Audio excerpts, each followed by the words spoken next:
네, 여러분, 방학하면 어떤 일 가장 하고 싶으셨어요?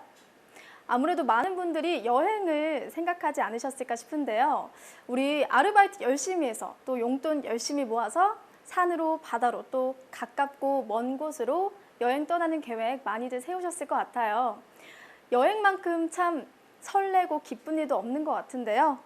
또 여행을 통해서 우리는 세상에 대한 넓은 시야를 가질 수도 있고 또 많은 걸 보고 듣고 느끼면서 한층 더 성장하는 계기가 되기도 하죠. 오늘은 이 듣는 것만으로도 설레고 행복해지는 단어, 여행에 대해서 설레는 여정을 소개해 주실 분을 모셔보려고 합니다. 김물길 작가님을 박수로 한번 모셔볼게요. 네, 작가님. 오늘 아무래도 많은 분들이 정말 궁금해하는 여행 이야기가 네, 펼쳐질 것 같아요. 어떤 이야기 들려주실 건가요? 제가 이번에 할 저의 여행 이야기는요. 제가 그림을 그려요. 세계 여행을 하면서 그림을 그렸던 저의 많은 에피소드, 그리고 그 안에서 제가 깨달았던 저의 삶의 길잡이, 방향성에 대한 것도 나누고 싶고요. 갔다 와서 이후에 저의 변화된 모습에 대한 이야기까지 다 여러분과 나눌 소중한 시간이 됐으면 좋겠습니다. 네, 아마 많은 분들이 정말 기대하고 계실 것 같아요. 네, 많이 기대해 주세요. 네. 생각이 흐르는 시간 청산유수 김물길 작가님의 강연을 박수로 한번 청해 보겠습니다.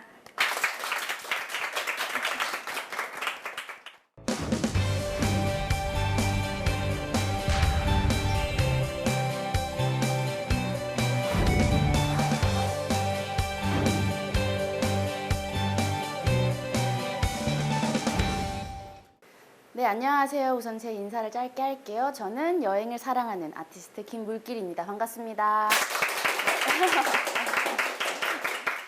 저는 뭐 여행을 하면서 그림을 그린 사람인데요.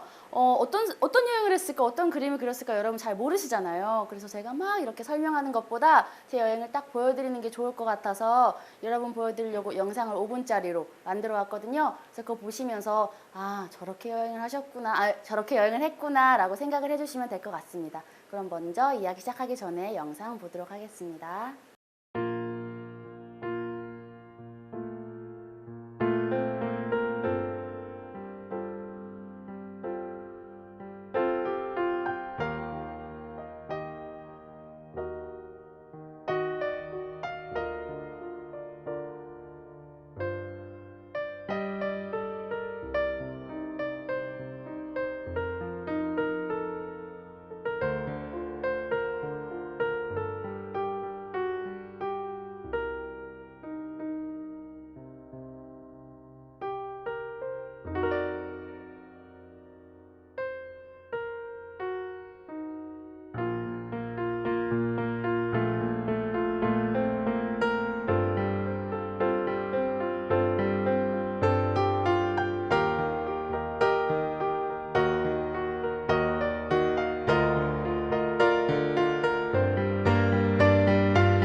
여러분 영상 재밌게 보셨어요? 네, 제가 여행을 그렇게 그림을 그리면서 했는데 제가 제 이야기를 이제 시작하기에 앞서서 여러분에게 문제를 하나 내려고 하는데 앞에 보이는 이 숫자 어떤 의미인지 혹시 아시겠어요?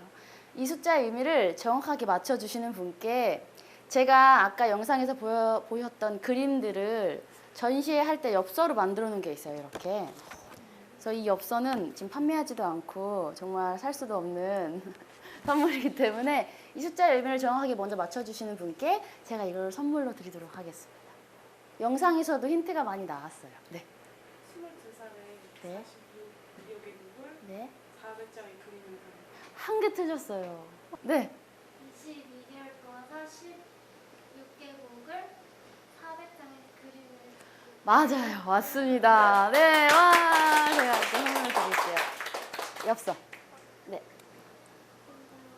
정확히 맞춰주셔서 감사하고요. 맞아요. 이 의미는 22개월 46개국 또 400여 장의 그림이라는 뜻인데요. 정확히 2011년 12월 12일부터 2013년 10월 14일까지 673일 동안 5대륙 46개국 여행하면서 총 400여 장의 그림을 그리고 돌아왔어요. 저 혼자서 그렇게 쭉 세계 여행을 하고 왔는데 딱 이런 얘기 들으면 여러분 어떤 생각 드세요? 대단하다. 또? 무서울 것 같아요. 또? 위험할 것 같고 그리고 뭐 신기하기도 하고 부럽기도 하고 뭐 걱정도 되기도 하고 근데 아마 여러분 그 깊은 이면에 더 궁금한 게 있는데 내뱉지 못한 말을 제가 적어왔어요. 금수저다. 저 사람은 금수저다. 저러지 않고서야 그렇게 혼자서 여행을 할 수도 없을 거고 또 영어도 굉장히 잘했을 거야. 그리고 엄청 계획적이고 똑똑한 사람이었기 때문에 저 여행을 혼자 다 계획하고 여행할 수 있었겠지라는 생각을 하셨을 거예요. 근데 저도 집에 돈이 많고 또 똑똑하고 영어도 잘했으면 정말 좋았을 것 같은데 안타깝게도 저는 그거랑 좀 거리가 많이 먼 학생이었어요. 우선 저는 집에서 저희 이름보다 더 많이 불렸던 별명이 하나가 있었는데요. 덜랭이였어, 덜랭이. 이놈의 덜랭이. 덜랭이. 그러니까 이름보다 덜랭이라는 별명을 더 많이 불렸거든요. 맨날 놓치고 실수하고 문제를 일으키는 그런 딸이었어요. 그리고 저는 공부를 또 잘하지 못해서 좀 부끄러운 얘기지만 고등학교 때 어떤 과목들 아예 빵점을 받아본 적도 있었고 아예 성적표에 그런 수행평가까지 다 안 해야 나오는 점수거든요. 그렇게 점수를 받아본 적도 있었고 그러다 보니까 자연스럽게 자신감도 부족하고 도전 정신도 없었고요. 또 저희 집안은 그렇게 넉넉한 형편이 아니었기 때문에 어렸을 때부터 뭐 사고 싶은 걸 뭐 쉽게 산다거나 뭐 여행 가고 싶은 거를 뭐 말해서 뭐 여행을 갈 수 있다거나 이런 형편이 전혀 아니었어요. 그렇기 때문에 전 항상 굉장히 소극적이었고요. 뭐 회장이나 부회장도 한 번도 해본 적이 없는 그런 평범한 학생이었거든요. 근데 그랬던 제가 변화했던 엄청난 계기가 하나가 있었는데요. 그게 제가 대학교 3학년 됐을 때였어요. 힘들게 대학교를 들어갔죠.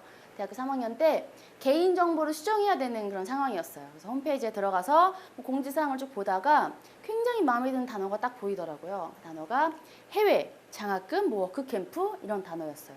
그래서 이게 뭐지? 그래서 클릭을 딱 해보니까 학생들이 뽑아서 장학금을 주고 무료로 해외를 보내요. 그 다음에 거기서 문화교류랑 외국인들이랑 문화교류하고 또 봉사활동도 하는 그런 국제 프로그램이더라고요.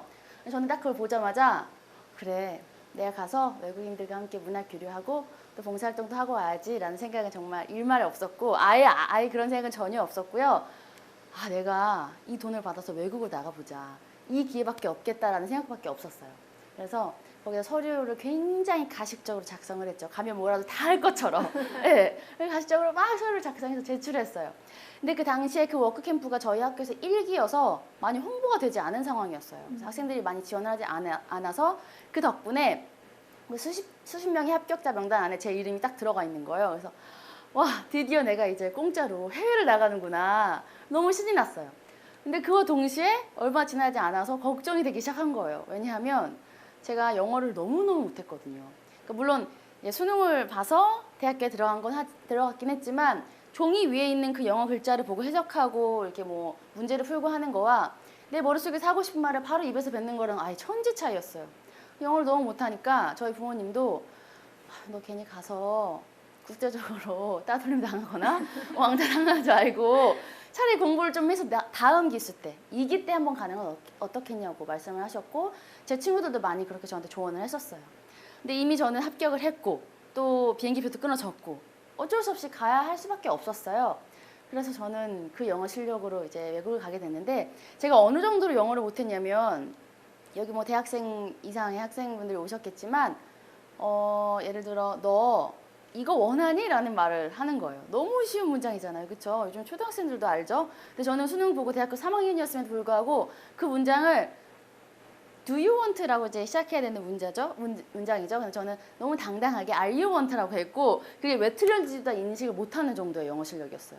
그러니까 굉장히 회화적으로 실력이 굉장히 부족했었는데 이제 그렇게 초등학교 실력의 영어를 가지고 프랑스에 갔어요. 제가 이제 가게 된 곳은 프랑스였는데 비행기를 타고 프랑스 시골 마을에 도착을 했죠. 갔어요. 한 14명 정도의 아이들이 모였는데 제 또래였어요. 다 대학생들. 근데 저 혼자 한국인이니까 그 누구도 저를 도와줄 수 있는 사람도 없었고 통역해 줄 수 있는 사람도 없었어요. 그러니까 그 어버버한 영어 실력으로 막 얘기를 하기 시작했죠. 어쩔 수 없이 제 소개를 해야 하고 또 일을 하려면 얘기를 해야 되잖아요. 그러니까 뭐 얘기를 했어요. 근데 너무너무 신기했던 게 그 Are you want 영어 실력이었음에도 불구하고 제가 하는 말을 그 외국인들이 신기하게 그걸 다 알아듣는 거예요.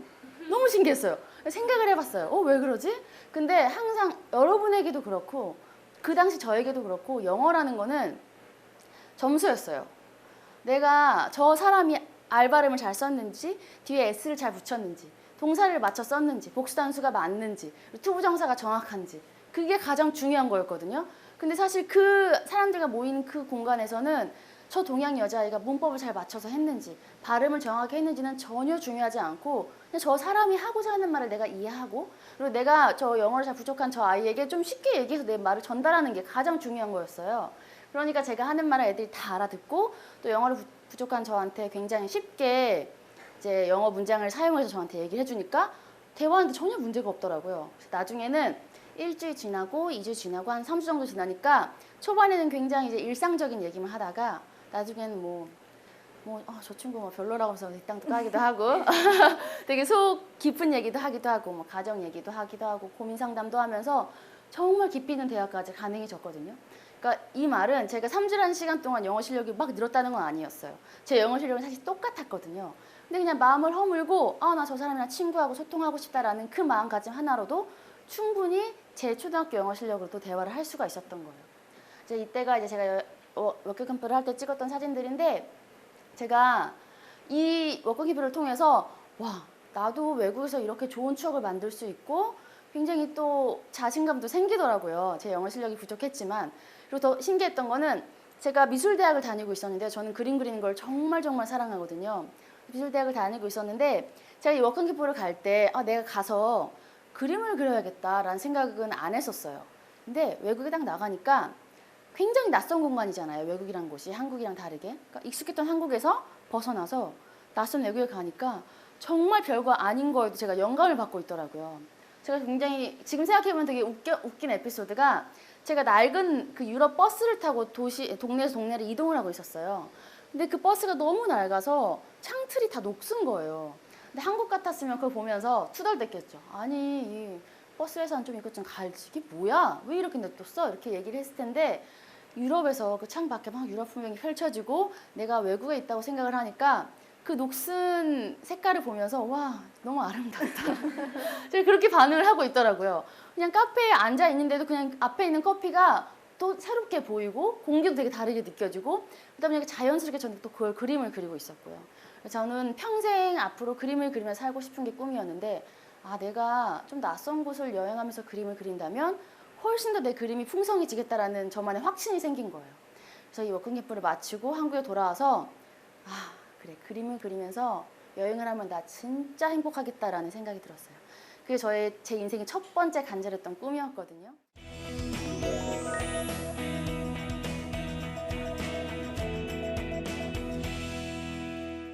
저의 꿈을 딱 꿨어요. 근데 그래 나 그림 그리면서 여행할 거야 라고 딱 생각을 하자마자 여행을 떠날 수 있었다면 정말 좋았겠지만 그럴 수가 없었죠. 왜 못 그랬을까요? 왜요? 웅웅거리지 왜 못 그랬을까요? 맞아요. 돈이 없어서 돈이 하나도 없었어요. 그러니까 당시에도 제가 막 용돈을 좀 받으면서 조금씩 알바하면서 돈을 모으고 있었는데 뭐 통장에는 정말 한 20-30만 원 정도밖에 없었거든요. 그리고 여행을 떠날 수가 없죠. 그래서 그때부터 제가 어떻게 여행을 떠나야 할까 고민을 했어요. 엄마 아빠 저 좀 오래 여행 좀 갔다 올 건데 좀 몇 천만 원 좀 주세요. 이렇게 말을 해도 저희 부모님 절대 못 주시죠. 그러니까 어떡하지? 돈 받을 수 있는 사람도 없는데 답은 간단했어요. 그냥 내가 벌어서 가자. 그 방법밖에 없었거든요. 그래서 그때부터 제가 여행을 떠나기 위해서 일을 하기 시작했어요. 돈을 모으기 위해서요. 그래서 어떻게 일을 했냐면요. 제가 우선 학교를 다니면서 대학교 3학년 여름방학 마치고 이제 여름방학 때 워크캠프를 갔다 왔기 때문에 그 3학년 마치는 6개월 동안 실기 보조 강사 아르바이트를 했어요. 여기 이제 홍대 근처니까 미술학원 진짜 많죠. 이제 그런 미술학원에 가서 고3들 이제 그림을 가르쳐 줬어요. 저는 이제 학업이랑 병행을 했기 때문에 매일매일 가르칠 수가 없었고 일주일에 뭐 한두 번 이렇게 나가서 이제 가르치다 보니까 돈이 한 달에 한 40만 원 정도밖에 안 들어오는 거예요. 근데 뭐 제가 생활비 쓰고 뭐 하다 보니까 정말 도시락 싸들고 다니면서 제가 돈을 아꼈거든요. 근데 이렇게 모아가지고서는 계산기를 두들겨 보니까 적어도 10년을 일해야 제가 여행을 떠날 수 있게 되더라고요. 와, 그래, 10년은 너무 길어, 안 되겠다. 그래서 제가 과감하게 3학년을 마치고 휴학기를 냈어요. 휴학기를 내고 막 잡코리아 뭐 이런 사이트 많죠. 거기서 막 이력서를 보냈죠. 근데 그 어떤 회사가 졸업도 안 하고 스펙도 하나도 없고 전 뭐 토익 토플 점수 하나도 없고 그 학생을 회사 직원으로 누가 뽑아주겠어요, 그렇죠? 근데 그 수십 장의 이력서를 보시고 한 회사가 저를 딱 면접을 보셨는데 그 회사가 대학로에 있는 조그만한 회사였어요. 양말, 디자인 양말을 만드는 회사였어요. 굉장히 조그맸는데 지금은 망했어요. 없어졌더라고요. 흔적도 없이 사라졌는데 그 당시엔 거기에 있었어요. 조그만 골목에. 근데 그 회사에서 저를 인턴으로 뽑아주셨고 제가 거기서 막내 인턴으로 일을 하면서 월급을 한 110만 원 정도를 받았어요. 110만 원 정도를 받았고 이제 점심값이 포함되어 있지 않았기 때문에 저는 거의 매일같이 이제 아침 도시락을 싸들고 이제 밥값을 아끼려고 그렇게 회사를 다녔어요. 열심히 아끼는데 또 이제 계산기를 들여봤죠. 설레이는 마음으로. 근데 10년까지는 아니었어요. 10년까지 아니었는데 적어도 5년을 일해야 제가 여행을 떠날 수 있게 되더라고요. 그래서 그래 5년으로 줄긴 했는데 5년도 너무 긴 것 같은 거예요. 까마득하죠 느낌이. 그래서 안 되겠다. 그래서 제가 그때부터 투잡, 쓰리잡을 뛰기 시작했는데 우선 여긴 없지만 카페나 스튜디오 이런 데 가면 벽화 많이 보셨죠? 예쁜 벽화들. 제가 전국을 돌아다니면서 벽화를 그리기 시작했는데 벽화를 하루 그리면 일당은 한 적게는 10만 원에서 한 15만 원 정도를 받아요. 그럼 이제 벽화를 그리고 근데 보통 토요일, 일요일 날은 무조건 벽화를 그려요. 그리고 평일 날에는 제가 이제 막내 인턴이기 때문에 야근 같은 걸 많이 안 시키셨어요. 그래서 뭐 6시 반, 7시쯤 퇴근을 하면 벽화 야간 작업을 했어요. 그래서 밤부터 한 새벽 3, 4시까지 벽화를 그려요. 그때 또 돈을 벌고 근데 매일 하면 너무 피곤하니까 일주일에 한 번 정도 평일에 일하고 주말에는 무조건 벽화 일을 했어요. 그리고 이제 주변에서 제가 미대를 다니고 있었기 때문에 너 뭐 미대 다니니까 캐릭터 만들 줄 알아? 뭐 우리 회사 로고 필요한데 로고 만들 줄 알아? 뭐 이렇게 지인들이 물어보더라고요. 근데 저는 순수미술이어서 컴퓨터를 정말 못해요. 지금도 포토샵 조금 하거든요. 근데 그런 걸 만들려면 프로그램 일러스트 뭐 이런 걸 사용해야 된다고 하더라고요. 그래서 저는 그걸 듣고 제가 그거 전공이라고 그거 제가 제일 잘하는 분야라고 우선 다 받아요. 일을 다 받고 서점에 가서 일러스트 책을 샀어요. 사서 그때 그걸 공부해서 로고랑 캐릭터를 만들어서 5만 원, 10만 원 이렇게 15만 원씩 조금씩 벌었거든요. 그렇게 제가 학교를 병행하면서 알바했던 거 6개월, 휴학을 하고 회사 다니면서 또 투잡, 쓰리잡 뜬 게 2년, 총 2년 6개월 동안 일만 했어요. 돈을 모으기 위해서.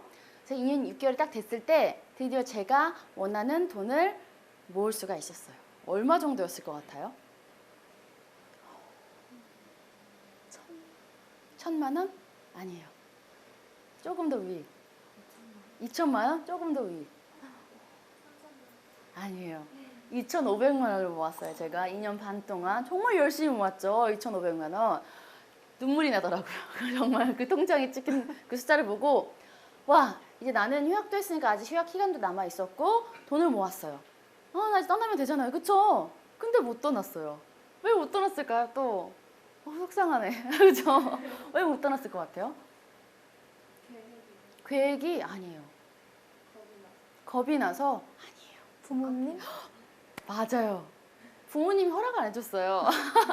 저는 부모님 허락을 안 받는데도 그냥 뭐 여행 갈 거야 하고서 그냥 떠나는 그런 정도의 그렇게까지 여행을 하고 싶지는 않아서 부모님에게 허락을 꼭 받고 싶었어요. 근데 끝까지 부모님이 제가 덜랭이 딸이잖아요. 그러니까 네가 어떻게 혼자서 세계 여행을 해? 절대 안 돼. 제가 그래 생각을 해보니까 그동안의 저의 모습을 되새겨보면 내가 나의 엄마 아빠라도 허락하진 않았겠다라는 생각이 들더라고요. 그래서 아 그래 내가 100번 1000번 보내주세요라고 막 부탁하는 것보다 지금까지 보여드리지 못했던 제대로 된 모습을 한 번이라도 보여드리는 게 더 확실하겠다 싶었어요. 그래서 부모님한테 엄마 아빠 그러면 세계 여행 아니고 나 딱 한 달만 혼자 여행 갔다 와볼게요. 그 여행 내가 잘 갔다 오면 그때 한번 세계 여행 허락하는 거 고려해 주실 수 있으세요? 라고 말을 했어요. 그때 저희 엄마 아빠가 그래 한번 한 달 여행을 허락해 줄게 갔다 와봐. 얼마나 잘하고 오는지 한번 볼게. 이렇게 말씀을 하셨고 제가 이제 처음으로 이제 혼자 배낭여행을 떠나게 됐어요. 한 달 동안. 근데 보통 처음 배낭여행을 떠난다고 생각을 하면 일반적으로 꿈꾸는 게 뭐 동남아? 유럽? 이런 데를 많이 가고 싶어 하죠. 근데 거기는 이제 여행하기도 조금 더 수월하고 안전하기도 하고. 근데 저는 왠지 내가 첫 여행을 동남아, 유럽 가고 싶었지만 거길 가면 뭔가 내가 할 수 있다는 걸 증명하기 좀 부족할 것 같다는 느낌이 들었어요. 그래서 전 조금 더 어려운 여행지를 일부러 선택해서 갔는데 제가 이름을 붙였어요. 그 여행을 떠날 때. 나를 증명하기 위해서 떠난다. 증명 여행. 그래서 제가 사람들이 많이 가지 않는 중앙아시아. 네, 여기 한국이죠. 그러면 비행기를 타고 우즈베키스탄으로 갔어요. 그래서 우즈베키스탄, 타지키스탄, 키르기스탄을 여행을 하고요. 키르기스탄에서 비행기를 타고 러시아 모스크바로 갔어요. 모스크바에서 여행을 하다가 여기서 시베리아 횡단 열차를 타고 블라디보스톡까지 갔어요. 한 10일 정도. 그다음에 블라디보스톡에서 배를 타고 동해로 1박 2일로 해서 돌아오는 그게 전체 저희 한 달간의 여행 일정이었어요. 사실 짜면서도 되게 많이 걱정을 했어요. 내가 갔다 올 수 있을까 어떡하지? 근데 너무 걱정을 했지만 다행히도 너무 감사하게도 아픈 적도 한 번도 없었고 음식도 잘 먹고 관광도 잘하고 좋은 현지인들도 만나서 좋은 추억도 만들고 그리고 제가 러시아어 한마디도 못하는데 시베리아 횡단 열차에서 그 저기 왼쪽에 보이는 저 아저씨네 가족 제가 아저씨네 가족이 뭐 딴 거 할 때 아기를 봐주기도 하고 하면서 거기 러시아 사람들이랑 친구도 되면서 10일 동안 아주 잘 안전하게 여행을 하고 한국으로 돌아왔어요. 오른쪽에 보이는 제가 이제 딱 한국에 배를 타고 돌아왔을 때 찍은 사진인데 부탁해서 찍은 사진인데요. 화면이 조금 밝아서 안 보이지만 이쪽을 보셔도 되고 제가 우선 원피스 같은 걸 입고 있죠. 근데 제가 저 원피스를 여행하면서 가장 많이 입었던 옷이에요. 여기 계신 여자분들은 공감하시겠지만 가끔 너무 더울 때는 바지보다 이게 펑퍼짐한 치마가 훨씬 편하거든요. 시원하고. 그래서 제가 치마를 많이 입고 다녔는데 제가 저 치마를 우즈베키스탄 길거리 시장에서 샀어요. 시장에서 뭐 넉넉하고 좋구나 하면서 사서 입고 다녔어요. 근데 저 옷을 입고 다닐 때마다 나갈 때마다 주변에서 너무 수근수근 되는 거예요. 그래서 저는 내가 동양 여자이니까 이렇게 눈에 띄어서 그냥 동양 여자 수근수근 이렇게 하는가 보다라고 생각을 했는데 나중에 알고 보니까 저 원피스가 그 현지인들 뚱뚱한 아주머니들이 입는 잠옷이었던 거예요. 저는 이제 그걸 전혀 모르고 잠옷을 입고 다녔던 거죠. 그러니까 사람들이 당연히 수근수근 됐겠죠. 근데 한국에서는 저 옷이 잠옷인지 전혀 모르기 때문에 제가 실제로 여름에 저 옷을 입고 다녀요. 그래서 오늘 입고 올까 말까 고민하다가 다른 옷을 입고 왔는데 제가 이제 도착을 했죠. 그런 에피소드를 가지고 도착을 했는데 보통 과거에 저는 덜랭이였던 저는 조금만 지방만 갔다 와도 엄마 아빠 지금 짐 너무 많아 그러니까 좀 데리러 와요 항상 그랬었거든요. 근데 이번만큼은 내가 끝까지 잘하는 모습을 보여드리고 싶어서 저 차린 그대로 저렇게 배낭을 앞뒤로 메고 시외버스를 타고 전철 타고 동네 버스 타고 집까지 갔어요. 배낭을 메고 딱 현관문을 열고 들어가니까 저희 엄마가 막 나오시면 저를 안고 우시더라고요. 그리고 저희 아빠랑 이제 거실에 앉아서 제가 있었던 일을 얘기를 쭉 하면서 너무너무 잘 갔다 왔다고 여행을 그러니까 나 여행 더 씩씩하게 잘할 수 있을 것 같다 허락해달라고 제가 다시 말씀을 드렸어요. 그랬더니 저희 아빠가 가만히 생각하시다가 이렇게 말씀하시더라고요. 그래 네가 지금까지도 그렇게 가고 싶으면 그냥 가라. 네가 가서 못 돌아와도 그거 네 운명이야. 저한테 그러셨어요. 정말 그러셨어요. 그렇게 조금 강하게 말씀을 하시면서 허락을 해주셨는데 자 부모님 허락 받았죠. 돈도 남아 있었죠. 시간도 있었기 때문에 이제 더 이상 떠나지 못할 이유가 없었어요. 그래서 제가 드디어 2011년 12월 12일에 여행 떠나게 됐는데 화면 속에 저는 굉장히 밝게 세상 다 가진 듯 웃고 있지만 사실 제 등 뒤에는 15kg 배낭 그리고 앞에는 5kg 총 20kg 배낭을 메고 있는 상태예요. 저 배낭을 메고 여행을 했었는데 그래 세계 여행 갔다 왔다고 하는데 도대체 어디를 돌면서 여행을 한 거야? 제 여행 이야기를 하기 전에 뭔가 여러분 머릿속에 제 여행 루트를 함께 그리면서 하고 싶어서 제가 지도에다가 제 여행 루트를 그냥 쭉 그려왔어요. 우선 제가 전체 여행 루트가 한국을 떠나서 동남아, 이제 미얀마, 라오스, 태국을 돌고요. 비행기를 타고 인도로 갔어요. 그래서 인도에서 쭉 네팔까지 이동을 하고 다시 인도로 돌아와서 다시 비행기를 한 번 더 타고 남아공으로 갔어요. 남아공에서부터 나미비아, 보츠와나 쭉 여기를 유럽까지 육로로 이동을 했어요. 육로로 쭉 이동해서 마지막 스페인에서 포르투갈을 갔다가 다시 스페인으로 돌아와서 비행기를 한 번 더 탔어요. 일단 페루로 가서요. 페루에서 육로로 쭉 미국까지. 일단 미국 여기서 비행기를 타고 한국으로 돌아왔어요. 그게 저의 전체 루트예요. 근데 제가 이렇게 여행을 준비하면서 굉장히 치열하게 준비했죠. 2년 반 동안 돈 벌고 허락받고. 그렇기 때문에 내가 이 여행을 정말 허투루 하고 싶지 않다. 진짜 내 인생의 중요한 시간이었으면 좋겠다는 욕심이 생기더라고요. 그래서 저만의 규칙을 처음에 세우고 여행을 떠났어요. 첫 번째는 매일 보고 느낀 것을 그림으로 그리겠다. 두 번째는 그 재료는 무조건 현지에서 조달한다. 세 번째는 돈을 아낀다. 이렇게 세 가지 정말 중요하죠. 세 번째 돈을 아낀다. 이 세 가지 규칙을 가지고 여행을 떠났어요. 근데 뭐 그림 그리는 건 제가 워낙에 좋아하는 거기 때문에 뭐 현지에서 뭐 공책 사서 뭐 달력 사서 뭐 뒤에다 그림 그리고 그렇게 어렵지 않았어요. 근데 돈을 아낀다는 게 너무 힘들더라고요. 왜냐면 한국에서 돈 아끼기 힘들잖아요. 그래서 제가 어떻게 돈을 아꼈냐면 생각을 해보니까 여행을 하면서 가장 많이 돈이 지출되는 곳이 교통비, 또 숙박비였어요. 그래서 그래 숙박비랑 교통비를 아껴보자. 숙박비를 어떻게 아낄까 고민을 하다가 여러분 아마 처음 들어보신 분도 있으실 텐데요. 카우치 서핑이라는 것이 있어요. 이게 쉽게 말하면 홈스테이 같은 비슷한 건데요. 그 홈페이지가 있어요. 카우치 서핑이라는 홈페이지가 있어서 거기에 자기의 프로필을 저장하면 자기가 가려는 도시, 예를 들어 파리라면 파리를 치고 저를 재워줄 수 있는 사람을 찾아요. 그러면 그 사람이 여권이 되고 가족들이 뭐 방이 남아있으면 저를 무료로 도와주는 거예요. 네, 돈을 전혀 지불하지 않고 대신에 그 외국인 친구들, 그 외국인 가족 부부들과 같이 대화하고 함께하는 시간들을 보내야 되는 거죠. 문화 교류를 하면서. 그렇게 제가 거의 대부분의 국가에서 무료로 숙박을 해결하면서 카우치서핑을 통해서 여행을 했어요. 그래서 숙박비를 많이 아꼈죠. 그래서 이제 교통비를 어떻게 아껴야 될까 고민을 했어요. 교통비는 사실 카우치서핑이라는 것도 없고 뭐 버스표를 막 싸게 살 수도 없으니까 근데 간단하더라고요.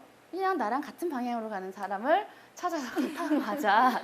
그래서 저희가 히치하이킹을 했는데 아시아랑 아프리카를 제외한 유럽과 이제 중남미에서는 거의 다 대부분 히치하이킹을 하면서 여행을 거의 2만 킬로 가까운 이제 거리를 이제 히치하이킹을 했었는데요.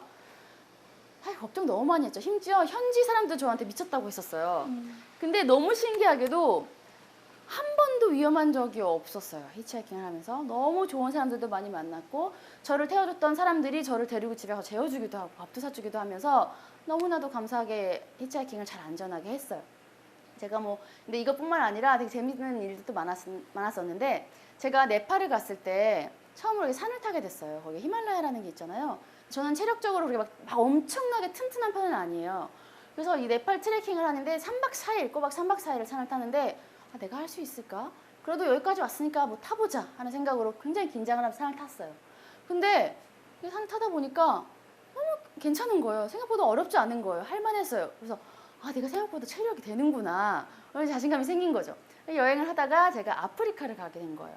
근데 아프리카 탄자니아에 아프리카 최고봉이라는 킬리만자로라는 산이 있어요. 근데 킬리만자로가 정상 높이가 5,895m거든요. 꼬박 5일 동안 산을 타요. 근데 제가 이미 그 전에 네팔에서 3박 4일 동안 산을 탔기 때문에 그때 할만했어. 하루 정도 더 타면 되는구나라는 생각이 드니까 도전할 만 하더라고요. 제가 산을 타기 시작했어요. 근데 진짜 여러분 저 진짜 죽을 뻔했거든요. 너무너무 힘들어서 4,000m가 딱 되는 순간부터 고산증이 오기 시작했어요. 고산증이 막 계속 끊임없이 구토가 나와서 나중에 위액이 막 계속 나오고 머리가 막 두통이 엄청 심하고 호흡곤란까지 와서 물 한 모금도 제대로 삼키지 못할 만큼 그렇게 산을 계속 탔는데 제가 정상까지 딱 도착했을 때 지금 정상에서 막 저걸 들고 웃고 있는데 진짜 울고 싶었어요. 왜냐면 다시 내려가야 되니까 그만큼을.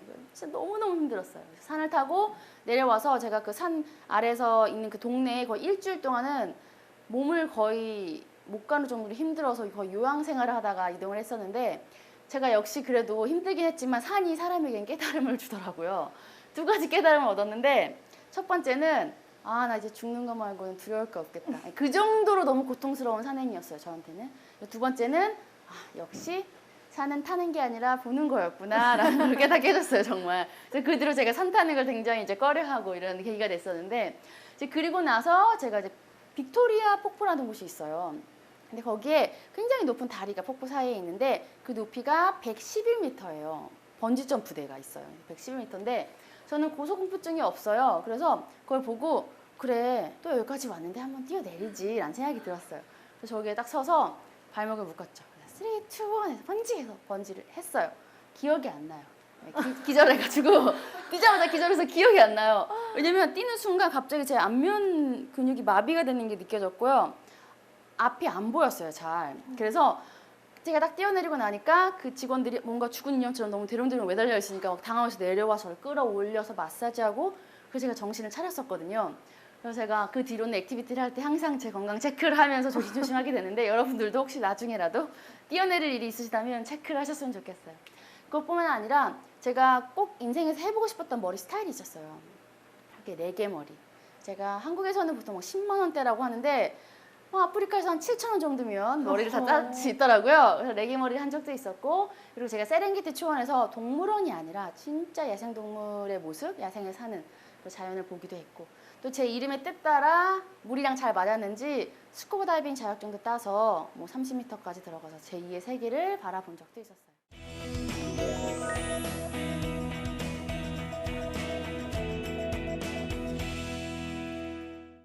제가 지금까지 뭐 이런저런 에피소드나 뭐 있었던 액티비티들을 얘기해 드렸는데 사실 여행을 하면서 가장 오랫동안 또 진하게 기억에 남는 게 사람의 만남이 가장 기억에 오래 남아요. 그래서 제가 만났던 사람의 얘기를 잠깐 할 건데요.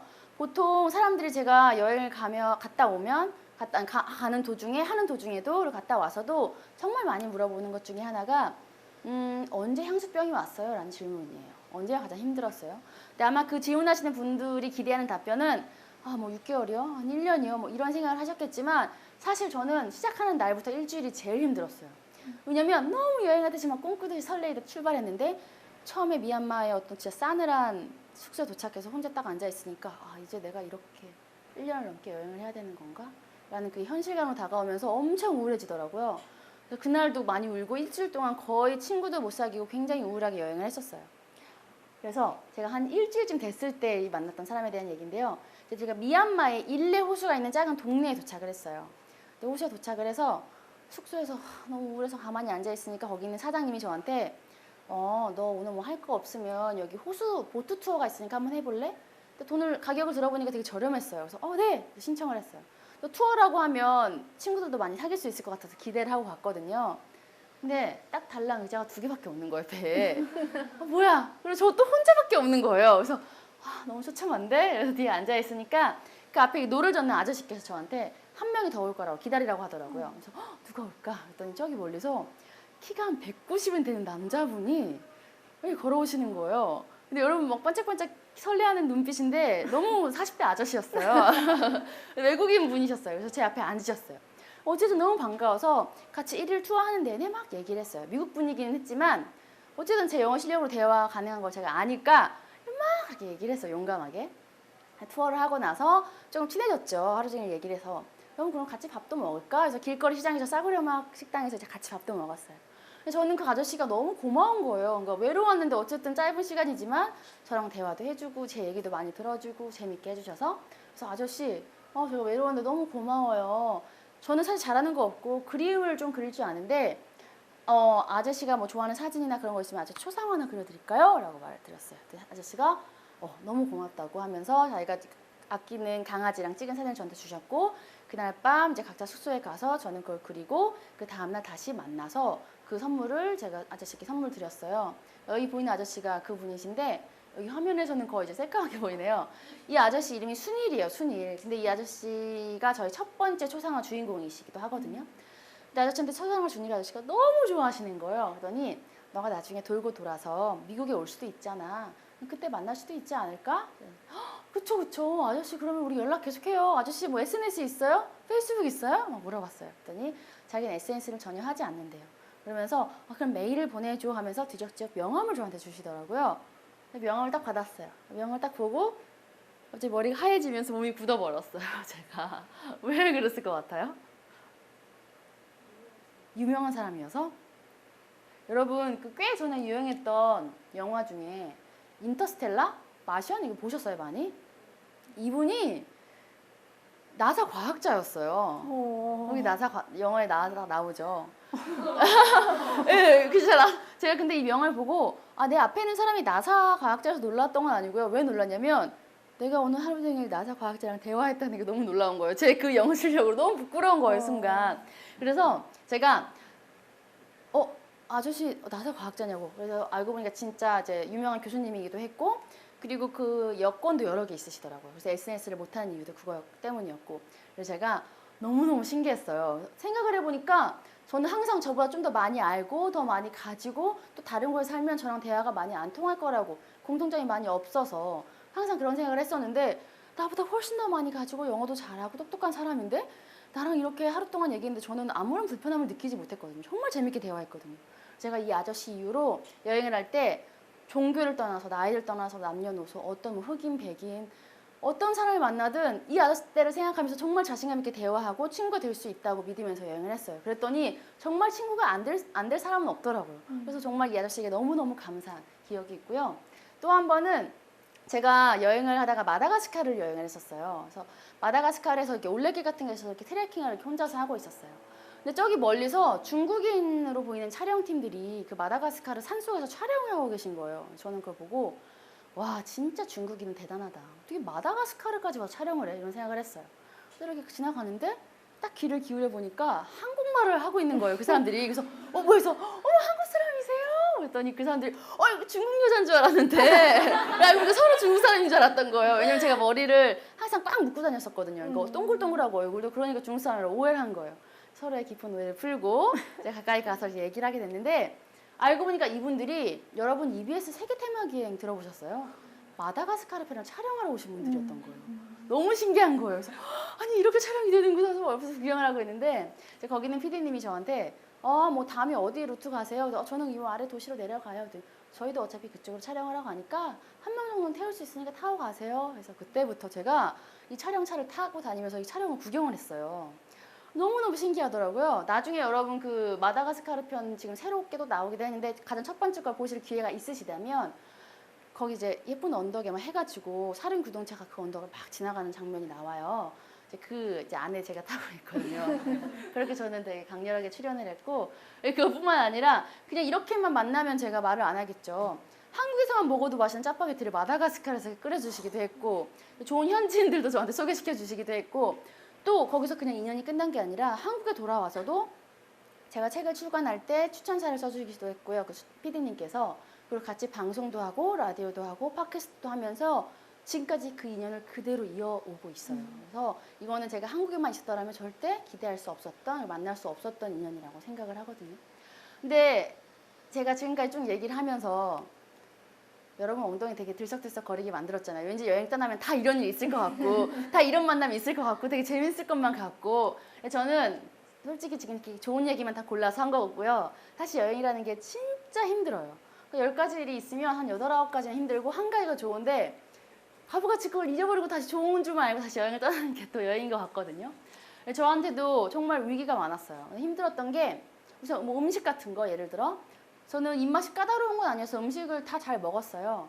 근데 제가 에티오피아를 여행할 때 이 사진 속에 있는 이 음식이 인젤라라는 음식인데요. 에티오피아의 사람들이 그냥 한국 서민 백반처럼 자주 먹는 음식 중에 하나예요. 그래서 아래에 있는 반죽을 손으로 떼어서 안에 있는 양념을 같이 묻혀서 먹는 건데요. 먹을 때는 괜찮아요. 근데 먹고 나면 무조건 그날 밤 고열, 설사, 구토를 제가 하더라고요. 그러니까 처음에는 제가 몸이 좀 안 좋아서 그러나 보다 했는데 알고 보니까 이 음식 때문이었고, 그 뒤로 이제 음식을 먹을 수가 없으니까 슈퍼에서 과일이랑 빵만 먹으면서 여행을 했었어요. 그리고 숙소를 만약에 제가 카우치서핑을 못 구해서 숙소를 잡아야 할 때는 제일 저렴한 숙소를 가겠죠. 근데 저렴하다는 것과 뭔가 깨끗하다는 거는 굉장히 좀 거리가 있잖아요. 제가 여러분은 물려서도 안 되고 물릴 일도 없겠지만 빈대를 물렸어요. 그래서 정말 팔만 제가 찍은 건데 저 정도 상황에 온몸이 다 저렇게 피부병 걸린 사람처럼. 그래서 제가 온몸이 다 그렇게 빈대 자국이 나서 그 더운 아프리카를 여행할 때 반팔 반바지도 못 입었어요. 긴팔 긴바지. 왜냐면 반팔 반바지를 입잖아요. 그럼 현지인들조차 저한테 피부병 걸린 줄 알고 다가가질 않는 거예요. 버스 옆에 앉으려고도 안 하고. 그래서 제가 항상 긴팔 긴바지를 입고 다니면서 여행을 했었고, 근데 이 간지러움이 어느 정도로 고통스럽냐면 목에 뭐 한 100배 이상 간지러운 것 같아요. 막 긁다가 물집이 나면 그게 터지잖아요. 그럼 옆에 또 옮고 또 옮고 또 옮고. 그 흉터가 거의 뭐 여행을 마치고 돌아와서까지 제 몸에 남아있을 정도였으니까 너무너무 심했었죠. 근데 사실 제가 이렇게 힘들었던 얘기를 하지만 음식, 뭐 빈대 물린 거 힘들었어요. 여행하면서 정말 힘들고 많이 울었는데 아 그래 내가 빈대 물렸고 음식 안 맞으니까 이제 한국 갈래 그만해야겠다. 사실 여행을 포기할 정도로 힘들게 하진 않았어요. 근데 정말 이 정도면 내가 여행을 포기해야겠다라고 느낄 정도로 저에게 정말 큰 위기가 있었었거든요. 그래서 이제부터 제가 여행을 하면서 가장 큰 여행의 위기에 대해서 얘기를 하려고 하는데요. 그때 제가 여행을 시작한 지 한 반년 정도 됐을 때였어요. 이제 에티오피아에 도착을 해서 에티오피아가 어디 있냐면요. 여러분 이해 시우시라고 저기 오른쪽 위에 있어요. 저는 이제 남아공에서부터 육로로 쭉 올라가는 상황이었죠. 배낭을 메고 숙소를 찾으려고 막 그 동네를 걸어가고 있는데 어떤 처음 보는 남자애가 저한테 와서 말을 걸더라고요. 근데 저는 보시는 것처럼 남아공에서부터 육로로 올라가면서 정말 많은 흑인들을 많이 만났어요. 근데 저를 항상 도와주고 너무 좋았던 흑인들을 많이 만났기 때문에 이미 흑인들에게 마음이 굉장히 열려 있었고 아 내가 그동안 되게 고정관념에 사로잡혀 살았구나라는 생각을 했었거든요. 처음에 누가 나한테 말을 걸어오니까 저는 그냥 자연스럽게 마음을 열고 대화를 했어요. 걸으면서 경계하지 않고 걸으면서 얘기를 하니까 그 친구가 얘기를 한참 하다가 너 그렇게 돈이 없는 여행자면 우리 집에 와서 자고 갈래? 이러는 거예요. 근데 그 친구가 부부였거나 여자였거나 혹은 가족이었다면 제가 고민을 해봤을 수도 있는데 너무 남자 혼자니까 당연히 위험할 수 있잖아요. 그래서 아니야 괜찮아 나는 내가 숙소 잡을게 라고 이제 거절을 했어요. 그랬더니 그 친구가 저한테 아 네가 무슨 걱정하는 줄 알아. 근데 너가 우리 집에 와보면 알겠지만 우리 집엔 엄마 아빠 할머니 할아버지 사촌 동생들까지 다 같이 산 대가족의 집이니까 정말 편하게 와서 지내도 돼. 진짜 너 도와주고 싶어서 그러는 거야 라고 얘기를 하는 거예요. 들어보니까 진짜 진심인 것 같았어요. 그래서 아 그래? 그럼 한번 너네 집에 가볼까? 겁도 없이 그 친구 집으로 갔죠. 근데 진짜 그 친구 말이 맞았어요. 정말 대가족의 집이었고 저는 딱 거기 보면서 아 그래 난 진짜 운이 좋다. 어떻게 길 가다가 이렇게 좋은 가족들을 만나서 내가 또 하룻밤 묵게 됐네. 짐을 풀고 거기 지내기로 했어요. 그래서 지내니까 그 친구가 이름이 토마스였어요. 토마스라는 친구가 정말 밥도 사주기도 하고 너무너무 잘 챙겨주고 주변 볼거리도 항상 데리고 가서 보여주고 와 진짜 천사다라고 생각을 했죠. 제가 떠나기로 한 이제 그 다다음 날 제가 떠나기로 한 그 전날 가족들이 집에 없을 때 걔가 갑자기 제 방으로 들어와서 저를 위협하고 제가 가지고 있던 달러 그리고 그 당시 그 현아 돈이랑 그리고 돈이 될 만한 물건들 카메라 아이폰들을 다 강도질해서 사라져 버렸어요. 그러니까 저는 그 에티오피아 떠날 때까지 그 친구를 아예 찾지를 못했거든요. 완전 패닉이 된 거죠. 이거 어떻게 해야 되지? 다 털었는데 어떻게 해야 되지? 근데 쉽게 생각하면 혼자 사는 친구가 아니기 때문에 가족들한테 가서 갚으세요. 이렇게 아들이 돈 했으니까 갚으세요라고 하면 되는데 저는 그 당시에 그러질 못했어요. 왜냐하면 그 토마스라는 친구가 얼마나 더 나쁜 친구였냐면요. 그 당시에 같이 사는 그 친할머니께서 거의 오늘 내일 하실 정도로 몸이 너무너무 안 좋으시고 위독하셨거든요. 그래서 사실 가족들이 저를 많이 챙겨주지 못했어요. 할머니가 몸이 아프셔서. 그 상황에서 그 친구는 저한테 그런 짓을 한 거죠. 근데 또 그렇다 보니까 제가 그 할머니와 부모님한테 당신의 손자가 당신의 아들이 있으니까 돈 물어내서라는 말을 못 하겠더라고요. 그 상황에서. 너무 다들 힘들어하고 있는 상황이니까. 그래서 그냥 저는 여기에서 최고의 선택은 없지만 최선은 그냥 내가 빨리 여기를 뜨는 거다. 빨리 한국으로 돌아가는 거다라는 생각뿐이었어요. 눈물이 계속 나니까 우선은 막 눈물을 멈출 수가 없어서 집 밖에 나가서 막 혼자 우는데 어떤 처음 보는 아저씨가 이렇게 저를 힐끔 보고 집으로 들어가시더라고요. 그 토마스네 집으로. 알고 보니 그 아저씨는 토마스의 친삼촌이었고 이제 할머니가 위독하다는 얘기를 듣고 급하게 멀리 지방에서 이제 다른 지역에서 급하게 집으로 오신 거예요. 근데 그 삼촌이 뭔가 이상한 낌새를 차리고 밖으로 다시 나와서 무슨 일이냐고 저를 카페를 데려가셨어요. 그래서 뭐 계속 물어보시니까 저도 말을 하고 싶지 않았는데 얘기를 하게 된 거죠. 근데 알고 보니까요. 그 토마스라는 친구가 그 과거에도 그렇게 상습적으로 외국인들을 노리는 전과범이었던 거예요. 그래서 이전에 경찰서 감옥까지 간 적이 있었대요. 그래서 아마 그 삼촌이 말하기를 아마 그 친구는 한동안 집에 돌아오지 않을 거고 찾기 힘들 거다. 너한테 위로가 됐으면 좋겠다고 하면서 가지고 있던 현금도 다 저한테 지어주시고 그날 묵을 수 있는 숙소도 따로 마련해 주시고 그 다음날 떠날 수 있는 비행기표까지 끊어주셨어요. 그래서 그 다음날에 그러니까 비행기표까지 끊어주시고 제가 다 보상받지 못했죠. 제가 잃어버린 게 워낙 많았었기 때문에. 근데 어쨌든 누군가 한 명이라도 저를 공감하고 의뢰해주고 있다는 게 저는 너무 위안이 되는 거예요. 그래서 아 그래 나 다 때려치고 한국 가려고 했는데 그래 이걸 조금 힘내서 여행을 조금 더 해보자라는 용기가 생겼어요. 그래서 그 아저씨가 끊어준 비행기표를 그 다음날 타고 이제 그 이집트를 떠나서 제가 바로 그 다음에 갔던 곳이 카이로, 이제 그 에티오피아를 떠나서 바로 그 다음에 갔던 곳이 이집트의 카이로였어요. 근데 카이로 공항이 진짜 크거든요. 그래서 공항에 도착을 했어요. 이제 제 조그만 배낭을 기다리고 있었죠. 컨베이어 벨트 앞에서. 근데 이제 그 배낭에는 돈 될 만한 건 하나도 없어요. 근데 제가 그동안 그려왔던 정말 보석 같은 그림들, 그러니까 저한테는 너무나도 소중한 그림들이 거의 가방에 다 있었기 때문에 너무 소중하죠. 컨베이어 벨트에서 기다리고 있었어요. 근데 아무리 기다려도 제 배낭이 나오질 않는 거예요. 그래서 정말 설상가상이라고 하죠. 안 좋은 일 한꺼번에 온다고. 제 배낭이 없어진 거예요. 분실이 됐어요.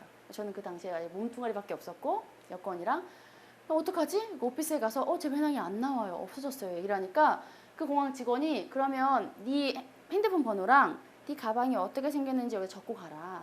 나중에 네 가방이랑 비슷한 걸 찾으면 내가 이 번호로 연락 줄게. 저는 핸드폰이 없잖아요. 뺏겼잖아요. 토마스한테. 그래서 어쩔 수 없이 그 공항 직원 번호, 그러니까 그 공항 오피스 번호를 제가 받고 제 가방이 어떻게 생겼는지 적고 갔어요. 그래서 그 숙소 근처에 있는 데를 막 둘러봐서 가장 저렴해 보이는 데를 찾아갔죠. 사장님한테 제가 지금 돈이 하나도 없으니까 가방 이러이러한 사정이 있어서요. 제가 가방 나중에 찾으면 또 갚을 테니까 우선 좀 잘 곳 좀 어떻게 안 될까요? 사장님께서 너무나도 감사하게도 저한테 무료로 우선은 제 방을 하나 내어주셨는데요. 정말 그 당시에 이집트가 거의 50도를 육박하는 더위였어요. 근데 방 안에는 뭐 에어컨도 하나도 없었고 그냥 땀을 뻘뻘 흘리고 있는데 좀 시간이 지나니까 누가 노크를 해요. 문 열어봤어요. 처음 보는 외국인들이 제 앞에 서 있는 거예요. 그러니까 알고 보니까 그 사장님께서 제 얘기를 그 여행자 친구들한테 하게 됐고 여행자 친구들이 걱정이 돼서 저한테 온 거예요. 저한테 너 그렇게 됐다면서 너 갈아입을 옷 하나도 없지? 이거 입어 하면서 바지 빌려주고 화장실 가면 씻을 게 하나도 없으니까 뭐 비누나 샴푸 이런 거 필요하면 말해 빌려줄게. 너 부모님한테 연락할 일 있으면 말해 노트북 빌려줄게. 그리고 뭐 너 뭐 배고프면 말해 돈도 빌려줄 수 있으면 빌려줄게. 뭐 이러면서 저를 막 챙겨주더라고요. 그 다음날 그 다다음날도 제가 너무 그냥 우울해서 꼼짝없이 집안에만 있으니까 숙소에만 있으니까 저를 자기네들도 여행자인데 저를 데리고 나가서 밥도 사주고 관광도 시켜주고 그 여행자 애들이 너무너무 고마웠어요. 그리고 2, 3일 동안 그 숙소에 있는 사장님께서는 계속 그 공항에 전화를 하면서 제 가방, 행방을 찾고 계셨어요. 일단 3, 4일쯤 지났을 때 공항 직원이 가방을 찾으러 오라고 하는 거예요. 그래서 드디어 가방 찾았구나. 그래서 애들한테 얘들아 나 가방 갖고 올게 하고서 공항으로 달려갔죠. 근데 이집트 공항이 이 카이로 공항이 얼마나 크냐면요. 인천 공항만큼이나 커요. 진짜 커요.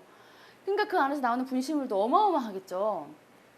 근데 그 어마어마한 분식물을 담는 그 분식물 창고도 진짜 컸어요. 그 철문 엄청 높은 철문에 그 창고였는데 그 직원이 저를 이렇게 데리고 가요. 그 다음에 그 파란색 철문을 딱 열면서 저를 세워요. 그 다음에 딱 한마디 하더라고요. 자 이제 너의 가방을 찾아봐. 그 안에는 정말 정말 엄청난 분식물 가방들이 가득했는데 저는 어이가 없지 않고 그래 설마 이 안에 내 가방 하나가 없을까? 그래서 거의 한 3시간을 넘게 그 창고를 뒤졌어요. 근데 제가 가방을 못 찾았어요. 정말 킬리만자로 때도 오지 않았던 다리에 힘이 풀리면서 그냥 주저앉게 되더라고요. 펑펑 울었어요. 그 직원한테 제 신세한탄을 했어요. 제가 세계 여행하려고 여행 떠났는데 에티오피아에서 가방 다 털리고 나 이제 다 필요 없고 이제 집에 갈 거라고 막 울었어요. 그랬더니 그 직원이 막 저를 토닥이더니 그러면 마지막으로 우리 한번 공항을 이것저것 돌아다니면서 네 가방 찾아볼까? 라는 더 어처구니 없는 말을 하더라고요. 인천공항에서 이만한 가방 찾는 거잖아요. 근데 저는 어처구니 없지 않았어요. 또 그래서 마지막 지푸라기를 잡는 심정으로 그 공항 직원이랑 거의 2시간이 넘게 공항을 뒤졌어요. 근데 제가 가방 찾았을 것 같아요. 네, 가방을 찾았어요. 저는 기적이라고 생각을 하는데요. 이렇게 가다가 막 컨베이어 벨트 옆에 가방들이 쌓여 있었어요. 근데 제가 항상 제 가방을 파란색 레인 커버로 싸고 다녔는데 그 색깔이 딱 구멍이 살짝 보이는 거예요. 그래서 가서 막 헤집어 보니까 진짜 제 배낭이었고 제가 그 가방을 안고 한참을 또 울었어요. 그랬더니 그 직원이 저한테 막 근처 편의점에 가서 과일 주스를 사가지고 저한테 주면서 울지 말라고. 그때 직원이 저한테 했던 말이 뭐였냐면 너 완전 운 좋은 사람이다. 너 진짜 완전 럭키걸이야. 너 이렇게 럭키한데 어떻게 여행 그만해? 여행 더 해야 되는 거 아니야? 하면서 저를 위로하고 있는 거예요 또. 그래서 저는 또 그 사람에서 울면서 그 주스 마시면서 맞아 난 진짜 이건 기적이야. 나는 너무 럭키해. 막 이렇게 하면서 너무 신이 나서 이제 배낭을 메고 숙소에 갔죠. 숙소에 가니까 그 저를 도와줬던 외국인들이 저를 계속 기다리고 있었던 거예요. 제가 빈손이 아니라 어깨에 배낭을 메고 등장을 하니까 친구들이 막 소리를 지르면서 저는 이제 크니까 못하고 제 배낭을 막 행가래 하면서 네, 그날 밤 진짜 엄청난 파티를 벌였어요. 그날 밤. 정말 순간순간 계속 포기하고 싶은 순간들이 정말 많았지만 그렇게 사람들을 통해서 위로받고 또 그렇게 위안을 받으면서 여행을 계속 이어나갈 수가 있었어요. 네, 지금까지 제가 소소했던 그런 여행 에피소드라든가 그리고 제 여행에서 정말 힘들었던 여행의 위기에 대해서 말씀을 드렸었는데 다음 시간에는 제가 여행을 하면서 물론 그 힘든 속에서 도와줬던 사람들이 제 여행을 이끌어 나가긴 했지만 그 다음에 얘기를 해드릴 이야기는 여행에서 만난 사람이긴 하지만 여행을 떠나서 여행을 넘어서 제 인생 전체의 길잡이가 되어준 사람에 대한 얘기를 할 거예요. 그리고 여행을 마치고 와서 변화된 저의 모습에 대해서도 여러분에게 얘기를 나누려고 합니다. 지금까지 잘 들어줘서 감사하고요. 김물길이었습니다. 감사합니다.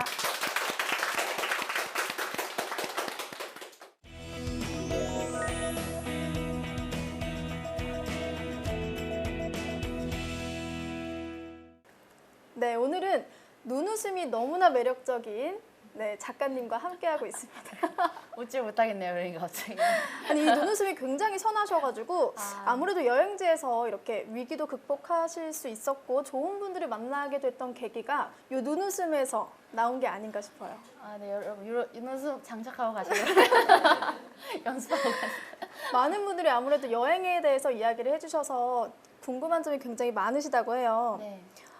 힘든 순간 많으셨잖아요. 많았죠. 어떤 마음가짐으로 좀 극복을 하셨는지 궁금하다고 해요. 저 같은 경우는 여행을 워낙에 치열하게 준비를 하고 또 허락받는 것도 굉장히 힘들었었잖아요. 그런 과정이 있었기 때문에 또 누가 막 떠밀려서 보낸 게 아니라 제가 너무 가고 싶어서 처음으로 그렇게 간절한 꿈을 꿔서 갔던 거라서 내가 이렇게 하고 싶은 걸 떠나서 겪게 되는 어려움인데 내가 만약에 여기서 그냥 포기하고 그냥 약해져서 돌아가 버린다거나 그냥 무너져 버리면 앞으로 내가 좋아하지 않는 일들 속에서도 위기가 정말 많을 텐데 그럴 때는 절대 이겨낼 수 없겠다는 생각이 들었어요.